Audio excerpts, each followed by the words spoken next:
thank you for joining me. My name is Rochelle, and today we're going to be talking about my thought of the day.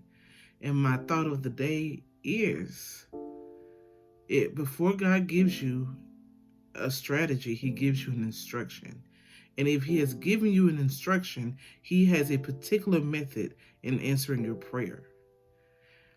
And I want to connect this to this thought when I was listening to Rusland last night on his live when he asked the question, how does your belief help you?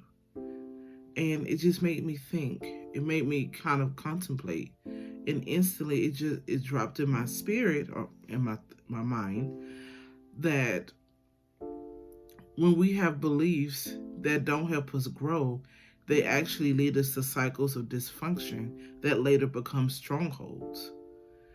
And it's so wonderful that we have a God who can help us unravel those strongholds and those lies. And I'd like to think about Moses.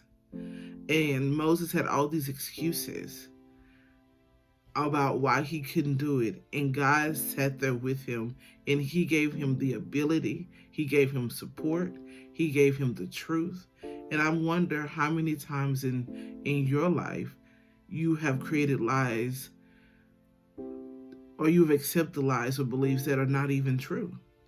Like there's times in my life I've been married for 5 years and my husband is an outside enthusiast. I'm not. And for so long, I literally said, no, I can't do it. I don't like sweat. What about my hair? All these other things. It's going to hurt. And, you know, but, I have to thank God because this time last year, God really expanded my mind about suffering and the ideal of suffering. And yeah, it's going to be hard. So I embarked on this journey of just starting to walk every day. And with the walking every day, it went to 2 times a day. I went from walking for 15 minutes to walking 2 and 3 hours with no problems. And yes, I did lose weight. And that is one of the strategies God is using to help me lose weight even now. I have a long way to go. However, as I allowed God to challenge my thought process, he's helping me develop strategies to achieve a goal that he has for me. And for so many of us, God has called us to be, curse breakers in our families or breaking generational habits. But we have still chosen to accept that lie. And I wonder if Moses would have continued to accept the lie, the reasons and the excuses, would God, would we know him? Would we talk about what he did, his character, how God anointed him to do something? And I want us to really reflect on if we just do what God tells us to do or have asked us to do,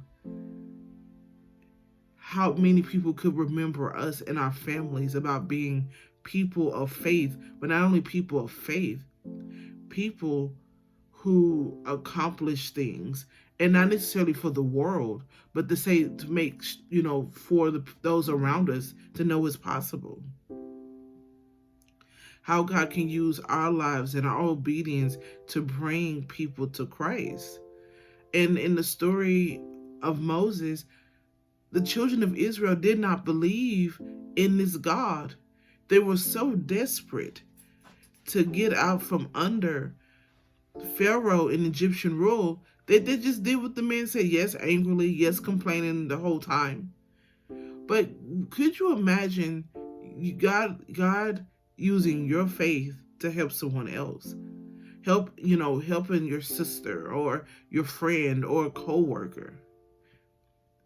So just keep that in mind that our beliefs are dangerous. This is why, in 1 Corinthians, it talks about, 1 Corinthians 13, it talks about, when I was a child, I thought as a child, I acted as a child. But when I became a man, I put away childish things. That is, maturity. And a lot of times our cycles of dysfunction keeps us in a state of immaturity. And we want God to bring breakthrough. We want to be free of addictions. Some of us want to give up sugar. Some of us want to be able to give up TV, but we're not allowing God to, transform our thoughts, do what He needs to do to help us. And I just want you to know that His God is giving you an instruction. No matter how small it is, do it, because there's insight coming next. That strategy is going to tell you why and how God is going to do something. But God would never trust you with the strategy until you do the instruction. Like, even for me, being married was getting married was a unique situation, in the sense that when I met my husband, I was entertaining someone else. However, God was like, choose him. And for like weeks, I didn't. And then God started to disturb my sleep. And then, you know what? One day I broke down and I confessed. I was like, you know what? I'm going to do what you say. We've been married. But I didn't understand why God wanted me to marry my husband. My husband is Dutch. And he lived in Canada. I lived in Texas. And all I knew before I even met him, 2 or 3 years before, God was like, you're going to marry a white man. And I told all my friends that, and they laughed at me. They said, no, you heard wrong. I was like, no, I think I heard right.